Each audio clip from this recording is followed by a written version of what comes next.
here in my backyard working on stuff. Just want to go over, been trying to make more videos and do stuff like that and go over and tell everybody what we're doing, what we got going on, and talk about some things that I feel like are important. One of the things, I've been working really hard on our next book, the Ivan Runer, which is going to be delving very deeply into our ritual structures and how ritual works and how we develop the ideas behind that, and just really like researching all the source material on that. So that's something very intensive that I've been doing for about the last year now, probably a little bit over that, and just working hard on that. And we're trying to get fundraising stuff set up for the society. We're trying to get sort of expand the message, get a lot of information out there for people. We have great people working in the society hard every day, putting out the essays and research and all this stuff, putting it all over social media and things like that. So, we're always working hard. We're always trying to learn and gain new information. And, I've been talking about this Ivan Runer book on a lot of podcasts and stuff like that here lately. And I'm just, I'm pushing it and people are getting really excited about it. And I really can't wait to put it out. I mean, it's going to be, I think, a game changer. I think it's really going to put us on a solid surface on what we're trying to do. Now, one of the things that I want to talk to everybody about, in working on this Ivan Runer book and learning more about sort of the philosophy behind what our faith is and how the ritual works and how the concepts of a gathering works and stuff like that, is the need for aesthetics, right? And I had a conversation with a good friend of mine the other day, and she felt like the spirituality needs to overcome the aesthetics, and that that the spirituality is what's most important. And the idea that when we sort of clutter too many material things into a ritual setting, that takes away from the spirituality. And I don't agree with that. I don't believe that that's the case. It's fantastic, but I'm trying to understand how our ancestors view this stuff and how we express this and examine it and how we look at it. And our ancestors very much believed that the artistry that we create and the things that we put into stuff, sort of gets imbued with our spirit, with who we are. You see that same concept in stuff, religions like ours, where they have this notion that these things are connected to the gods through our artistry and through our ability to express them culturally. Because ours is a cultural religion, and we have to remember that. We have to remember that the expression of a cultural religion has an aesthetic to it. If it doesn't, then it's not really much culture to it, because culture has aesthetics. That's what makes it what it is. That's what makes it identifiable. That's something that gives it its flavor, its taste. Like when you see, the Removans when they're doing their thing. Oh, a big eagle just flew over my head. But when you're seeing the Removans or the Rodnovri people doing their stuff, I mean, you see a very clear, very distinct aesthetic to what they do with the embroidery, and a lot of those things are very similar. We find finds in in the north and stuff like that have a lot of those same patterns. But the idea is that when you're seeing the aesthetics, when you're seeing the culture on display, that itself is connected to the spirituality. Now, the idea that we disconnect ourselves from that is very much a product of living in Protestant Christian Western society, right? And I don't say that lightly. People know me. I don't like to base things on an anti-Christian stance. I'm not an anti-Christian. I am a heathen. I live my religion for my faith, and that's what I express, and I don't try to live it through a disdain for another religion. I have an expression of my faith that I'm looking at, and I'm trying to understand why our ancestors did it and all that stuff. I'm not trying to look at it through the lens of like, is it Christian or not? Because that's not helpful, right? Now you want to look at things that are into a different direction from what it should be, but just saying like something similar to this or sounds like this or reminds me of this or something like that. I mean, so many people do that, and it turns into this kind of a farce, like a ridiculous caricature of a religion when they do that. But the thing is, and the reason why I say Protestant Christianity is because Protestant Christians sort of developed and utilized a lot of the stuff sort of when we were growing into the industrial age and all that stuff, where they wanted everything to be completely devoid of all aesthetics, right? All aesthetics had to be stripped from their entire religion because they believed that the only thing that mattered is the Bible, right? The Bible is the only thing that must exist within their religion, and therefore their entire, aesthetic is no aesthetic. And, there's like architecture and the study of the history and development of architecture, where the postmodernist movement, a lot of that came out of that because they were copying what they were building in the churches and stuff like that into this really oversimplified, boxed model where there's no artistry to it. It's just lines, just empty walls and lines. And the cleaner and the more devoid of artistry it is, the better and the more modern it looks, And the idea that they took away sacred song, because, and I've told people about this in the past, that all ancient religions, all polytheistic religions, and even monotheistic religions, all religions on the planet, even Islam, Catholicism, Shinto, Hinduism, paganism in every single form, everything we've ever seen has sacred songs are part of the rituals. There's no religion that doesn't have this except for Protestant Christianity. It's the only one because for them, it's just going to church and having a person preach to you the Bible, because the Bible is all that matters, all right? And so, you see any ritual performed by anybody in an authentic, unbroken religious tradition, they're going to be singing that tradition. They're going to be singing that ritual. And they're going to be speaking with verse forms and stuff like that. And ours is no different. And I don't say that because, we're trying to copy other religions. I'm saying that because we're literally told that in our stories. We're told that Odin speaks to us in verse. We're told that the gods are the Galdra smiths and the Ljoda smiths, the ones who gave us Galder and Ljoda is sacred songs, right? And so these are how you perform ritual. And this is how you connect to the gods. And they speak to us through this.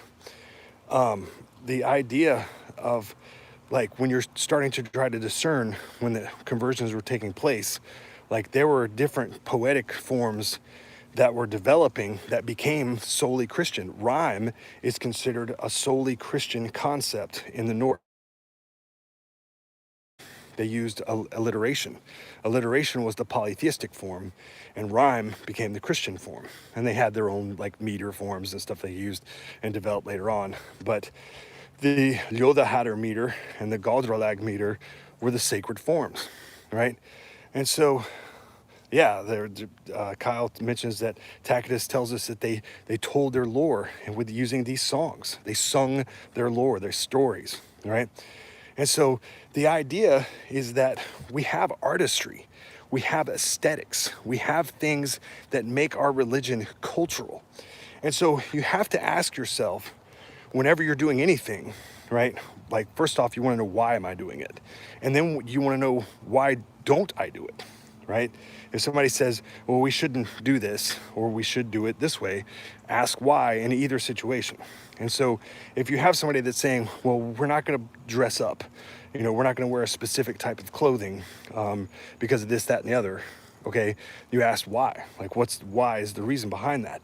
Why does your aesthetic become, the industrial age blue jeans and t-shirt laying around the house clothes, And we know that our ancestors didn't do that. They had special clothing that they wore to bloat. It was called blootklæði, the bloat clothes, right? And that's the clothing they would specifically wear to bloat. And the actual saga we have on that states that clothing would be red. But there are arguments that they could, they would wear white. And possibly the priesthood would wear a blue cloak like Odin. And we see this in sources. We're going to be breaking all that stuff down too. But the thing is that the first question people are going to have when they're looking at this stuff is they're going to ask, like, well, isn't this LARPing, you know, or some sort of reenactment type thing? And we don't want to get into that, you know. We don't want to get into the, first off, we don't want to get into the, like this idea we're going to create purity spirals where, you know, you have to eat with like the proper spoon or something like that, you know, or it's just the idea that you want to create an aesthetic for who you are, for your tribe, for your clan, and something that connects you to something philosophical and spiritual. And so that when you go to bloat, you know, like what you're going to wear and what it means to wear that, right? I believe that they would wear bloat or red to the bloat because it signifies, you know, the sacred blood that would be sprinkled, and that representation of connecting to the blood and to the gods and all that stuff, right? And white always represents a purification, a purity to that. And we see that white and red combined in the, you know, the Eastern European stuff, and definitely beautiful. And they have symbolic embroidery, and it's just amazing what they do. And so then you ask yourself, like, what's the difference between what they're doing, say the Rodnovery folks, and LARPers and cosplay people? Well, the difference is that cultural aesthetics are uniform, right? It's something where you all come together and you dress in with a certain cultural standard, and that standard becomes the aesthetic of the faith. So that when you're performing the bloat and you're at a gathering or whatever, then that uniformity becomes the cultural standard. It's something that is visibly recognized. And it's also something that separates you from the mundane. It takes you out of the space of the normal world and puts you into a sacred space. And that creates a sanctity. And our ancestors knew that very well. And that was a part of their life, you know.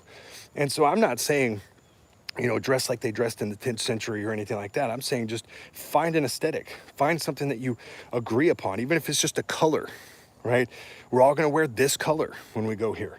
And this is something that we'll do, you know, and we're going to have this type of banners and these types of, you know, things here where we're going to create a thematic concept behind what we do, because that's going to connect us greater to the ideas and the notions and the symbols of everything that we're putting together in creating a gathering, right? And so it becomes a culture then. It becomes something that connects you to the greater rather than the self. And so how that differentiates from LARPing and cosplay is individualism. LARPing, cosplay, you know, stuff like that is just playing games. It's just adults who, you know, most of whom just can't grow up. And they, you know, it's an individual expression of themselves. And so it becomes like a form of narcissism. Postmodernists, just about everything postmodernists do, are surrounded by that, which is why the idea is to create the biggest, baddest, most amazing costume, you know, put thousands of dollars in it just so everybody looks at you and sees you, and, you know, and look at all the flashing lights and bells and whistles. That's LARPing, right? That's pretending, you know, and it's a way to get attention is what it is, you know. Whereas when you're in a uniformed aesthetic, obviously you're not getting attention because you're dressed like everybody else. And, you know, people look down on that in our individualist society or whatever, but that's the truth. That's the culture. That is developing a cultural aesthetic. And to our ancestors, that was the expression of the spirituality. That was how you expressed spirituality, was through the culture. One could not be separated from the other. And so the idea that we just pray to the sky, pray to the air, or something like that, and we wear just regular clothes, and we don't create an aesthetic, and we don't have sacred objects or things like that, that has nothing to do with our religion. Like, that's literally Protestant Christianity, and that's where that developed. And so we want that connection, that relationship, to return not just to sacred objects, things that we consider holy, right? But also to the artistry behind it, to building these things and making things that we know are sacred and things that are connected. You look at something like the Gundestrup cauldron, you know, like what a beautiful piece of artwork that is. It's just an amazing thing that somebody created, you know. And these items that they made, you know, or the Oseberg finds and all these different things that we've discovered in archaeology, like these people spent a tremendous amount of time and effort and energy into creating these artistic objects as a part of their worship to the gods, right? And it's undeniable. I mean, you just can't deny that. There is no stripping of that artistry in our faith. It doesn't exist. It is very much a part of it. And so those people who wanted that artistry weren't creating bells and whistles for things. They were creating an aesthetic that was a part of their cultural identity. And it's very much a part of who they are and what they are. And so it was inseparable. And so you had to have one with the other. And so when you brought forth a cultural aesthetic, that cultural aesthetic connected you to the gods who gave you that cultural aesthetic. You know, I mean, we see in the lore, Heimdall comes down and he brings, you know, to human beings the castes, and he brings them the tools and implements of culture, and that's what happens. And he gives them also Ivan-Runar and Aldrunar, which are the runes of eternity and runes of earthly life. Those runes of eternity, you know, or the runes of the ages, that's the lore, Aldrunar. You know, the lore is broken up into ages. They have like the golden age or Gol Alder. And so the Alder, that's the runes of the ages, that's the lore. The Ivan-Runar, the runes of earthly life, that's the faith, the orthopraxy, the culture, the aesthetics. Those are things that Heimdall brought to us. And so it becomes our responsibility to understand and learn, how do we recapture that? How do we rebuild that? How do we make that a part of our gatherings again?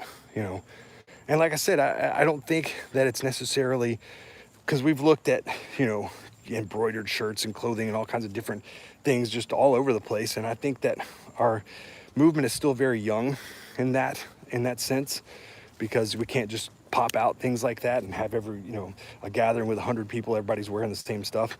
I mean, it's just not possible, and at least not in a very elaborate way. But you could reach a point where you get everybody in the same color, you know, and just start with that so that they experience that and they see that separation, that disconnect from the mundane world, and that entering into the realm of the sacred. And once you have that, right, and not just in clothing, I mean, it goes into all sorts of different aspects of what you're building and what you're developing as a religion, okay? Because you want that aesthetic to also exist within your sacred space, right? When you're developing the sacred space, you want to make sure that you have meticulously put in every single detail that you can in order for this sacred space to represent the symbolism that you're seeking. And it is meticulous. I've been doing the research on that, and I'm telling you that it is a very meticulous process.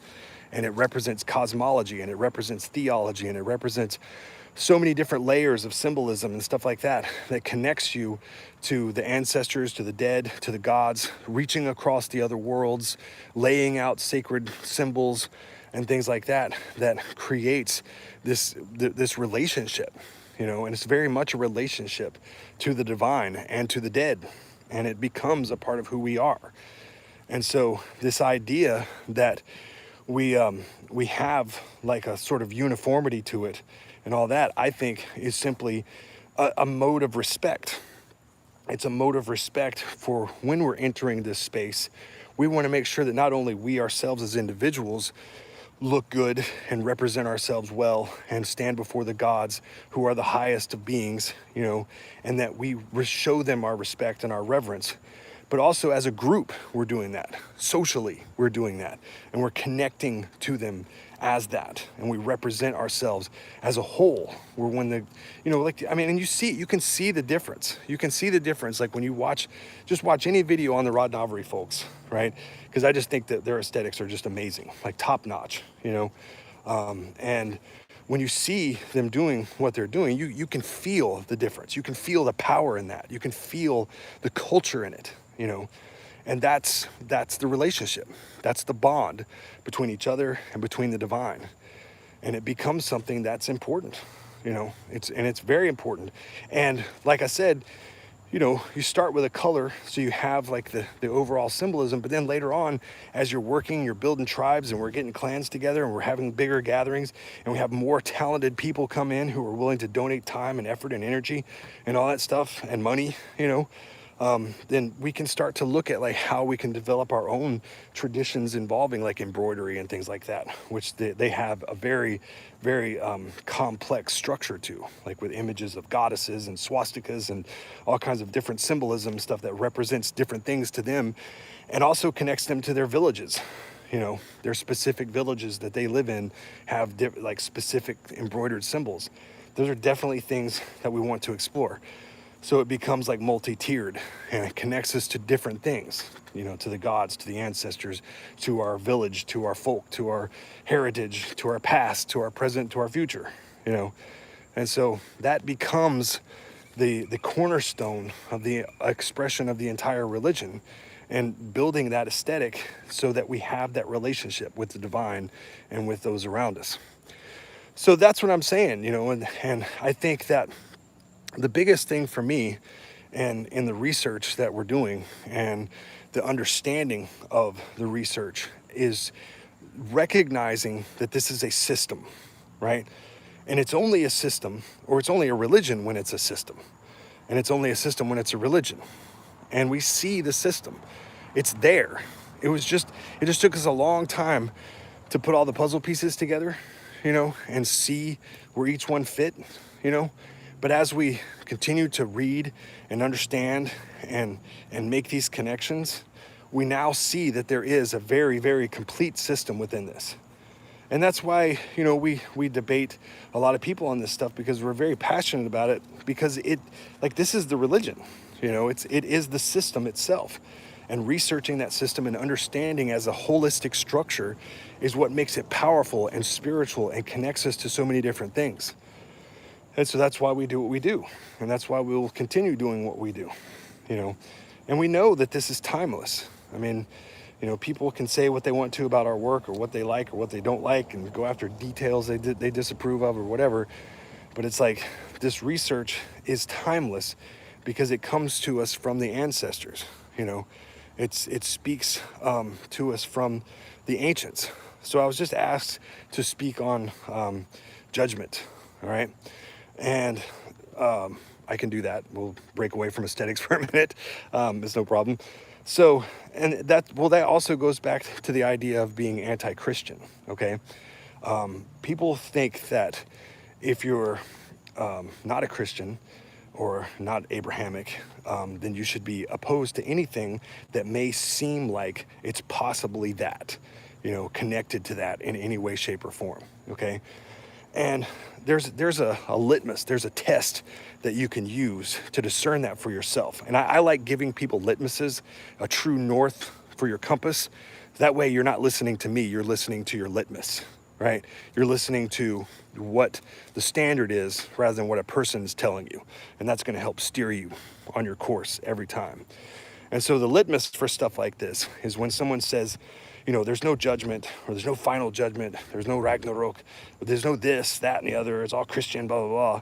Right? The first thing you have to look at is sort of funnel it down, start from the largest perspective and work your way towards the closest. And the largest perspective would be looking at world religions, all the religions around the world, all over the planet, right? And see, do they have judgments and concepts of judgment outside of Christianity and Abrahamic religions? And of course they do. We see it in Egyptian polytheism, Aztec polytheism, Shintoism, Hinduism, religions all over the world. And when you start to look at Indo-European stuff, you see that is prevalent in all of it. There's always judgment. There's an afterlife. There's realms of the dead. There's ideas behind that. And then you start getting a little closer to home and you look at the Greeks, and the Greeks had Hades and Tartarus, and the god Hades ruled over it. And it had the Elysian fields, which was the realms of the blessed dead. And then he had Tartarus, the realm of the damned. That is pretty much identical to our eschatology, which is the realm of hell. And then there's Helheim, which is the realm of the blessed dead. And then you have Niflhel, which is the realm of the damned. Okay, so there's judgment, and And it's funny because a lot of times this stuff gets lost in translations because translators are trying to present things that aren't conducive to our faith, such as the passage in Havamal where it says, your cattle shall die, your kinsmen shall die. One thing I know that never dies. The word used there is domer, and the translators have translated the reputation of each one who has died. And that's not what domer means. Domer means doom or judgment. And so the passage reads, the judgment over each one dead, not the reputation of the guy who lived. But that's what they do, you know. And so, and the concept of judgment exists throughout all over the place. And there's the idea of the thing of the dead, which is mentioned in Grimnismal, I believe, and then Ynglinga Saga and several other sagas and sources. I mean, there is judgment in the afterlife. And people who say that there isn't are typically just people who don't like rules and structure and religion and just say this is a spirituality or it's animism or whatever, you know, and they just like making up stuff. And you know, we can prove this without a shadow of a doubt. We know that it exists. We know that it existed in other polytheistic religions. And it's very likely that, you know, as Christianity and the Abrahamic religions were developing, they took these concepts from these other religions. And we know they did that liberally, you know. So, and I would say, though, like the big difference between polytheistic morality and eschatology and Abrahamic eschatology is because they are monotheist and they believe in sort of an omnipotent, omniscient deity, right? That their eschatology is based on grace and not morality. And like Christians will call it religions of works. And what that means is moral religions. And I know like people they like to say like we're a moral religion, but they're not. They're not based on morality. They're based on grace. And so grace is not morality. Grace is, you know, you could be the best person in the world and their God just decides, nope, I don't want you here. You're going to hell. You know, I'm not saying that whatever, but I'm just saying that ours is a religion of works. It's based on morality. So in our work, we coined a term just to make it simple. It wasn't meant to try to like invent things or UPG or whatever. It was meant to just sort of codify all the research that went into this. And at the thing of the dead, we call it the hell thing because it is the thing in hell. The Norns are the judge, like the rulers over hell. Erd is identical to hell, and the gods come down every day, and it says that in the lore. I always confuse like the stuff in Vafthrudnismal with Grimnismal, but it's in one of the two, and it talks about how they cross the bridge every day and they go down to judge the dead, and it's a tribunal of the gods, and they come together and they judge the dead. And we have like the lore on the journey of the dead and how the funeral works and all that stuff. And you like sit in the judgment seats of the Norns for 9 days and you're judged. And a lot of that is based on your fylgja. Your fylgja is basically your accompanier, your the one who stands beside you as your guardian and protector and advisor, your conscience, things like that. And then they stand witness for you at the thing of the dead. And if they are not present, that means that you are a nithing and you have been cursed and it's really bad for you. So, and that's how that works. So it's a tribunal of deities that stand for you and preside over your judgment. And that's a prevalent concept in many polytheistic religions. That judgment does exist. It is there. You don't get to circumvent morality because you jumped into I think that there are definitely some things, because like the one thing with Christianity that you can see is that a lot of times when you see the number 9 that still exists in Christianity, it's because they liked a concept so much that they held on to it. Because in every other single instance, the number 9 is converted to 7, right? Every time. Like we see it just happen over and over and over again on things that we know from other sources are definitely 9. You know, like the poem Solarjord. Solarjord mentions the 7 nether worlds and of Niflhel, right? Whereas in Vafthrudnismal it tells us that there's 9 specifically. And so like it just happens over and over again. So I would say, you know, because they retained this idea of 9 realms of punishment, that they definitely got that from our faith, and built concepts, because it's not in the Bible, you know. That's, you know, stuff that was sort of built in the medieval era and stuff like that, and they were borrowing a lot of different things at the time. So, all right, well, if there's no other questions, I'll sign off on here. It was great getting on here and talking to you guys. And like I said, you know, keep an eye out. I'm hoping to have this book done within the next 6 months. I'm pretty much done with the writing stage of it. We're just going to go into, you know, adding all the bells and whistles to it, adding all of the you know, the dictionary. We always put a dictionary in my books, index, all that stuff, research material, cleaning it up, editing. That's going to take a while, you know, but we've most of the writing's done. I got a couple small things I'm going to add to it, but then we start the editing process. So I really think that everybody's going to really like this book. I am enjoying writing it, mainly because I'm enjoying the research. Just like, for me, it's like playing with toys. You know, we found some really great websites. If anybody ever wants to do research into this stuff and look up things, there's a website called ONP, Old Norse Prose. It's my favorite website on the planet. I love it so much. You go onto the ONP website and you can type in any word in Old Norse, right? And it will tell you every single source that word is in. And it's pretty great. So if you combine that with like using the online versions of the Cleesby Vigsfidson dictionary, and the you know, the ONP website and stuff like that, there's pretty much nothing you can't find, and you will find it prolifically. You know, like right now, the section I'm working on is on Galdr, and I just looked it up, and there are 71 sources that mention Galdr. So I got a lot of work to do on that, but that's how you do it, you know. And it's just a great resource, and definitely check it out. And I don't work for those guys at all. I think the University of Denmark runs it. I just love the website. I just think it's fantastic. So definitely check that out. All right, everybody have a great night, and I enjoyed this talk, and we'll definitely be trying to make more of these videos.